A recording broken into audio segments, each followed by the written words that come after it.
सद्गुरुदेव भगवान की जय। उत्सन्न कुल धर्माणाम मनुष्याणाम जनार्दन नरके नियतम वासो भवति तेनु शुश्रुमे। युद्ध भूमि में खड़ा वह वीर शत्रु नहीं देख रहा, वह देख रहा है टूटते हुए कुल, बिखरते संस्कार और बुझते हुए धर्मदीप। कुल धर्म वंश परंपरा या पितरों की पूजा ही नहीं है, यह वे मौन शिक्षा है जो घर के वातावरण से स्वतः मिलती है। अर्जुन भयभीत है।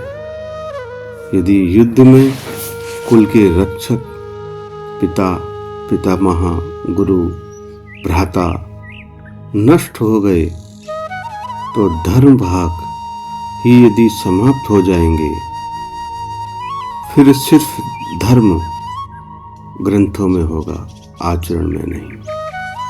ये समस्या किसी एक जाति या वर्ग की नहीं है, पूरे मानव समाज की है। कुल धर्म के नष्ट हो जाने पर मनुष्य मनुष्य नहीं रह जाता है, केवल इच्छाओं से संचालित जीव बन जाता है।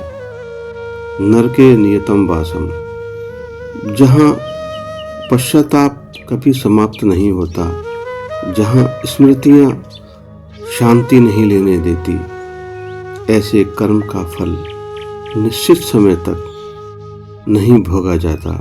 वह जीवन और मृत्यु दोनों के पार पीछा करता है, ऐसा मैंने अपने गुरुजनों से सुना है।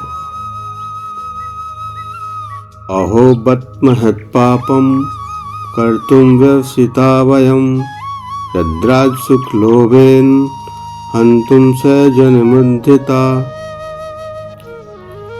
पश्चाताप की अग्नि में जलते अर्जुन, हाय ये कैसा अंधकार मेरे विवेक पर छा गया है। जिस कुल की छाया में मेरा बचपन पला, जिन हाथों ने मुझे चलना सिखाया, जिन आंखों में मेरे लिए स्नेह की नमी थी, आज उन्हीं पर शस्त्र उठाने को मैं खड़ा हूँ। राज्य की चमक, सिंहासन का मोह और क्षणिक सुखों की तृष्णा मेरे हृदय को इस सीमा तक बहा कर ले आई। मैं अपनों के ही रक्त से रणभूमि को सींचने को तैयार हूँ।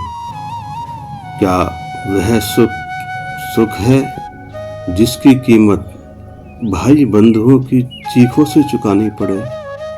ये साधारण अपराध नहीं, यह धर्म की हत्या है, करुणा का वध है और मानव पर स्वयं मानव का प्रहार है।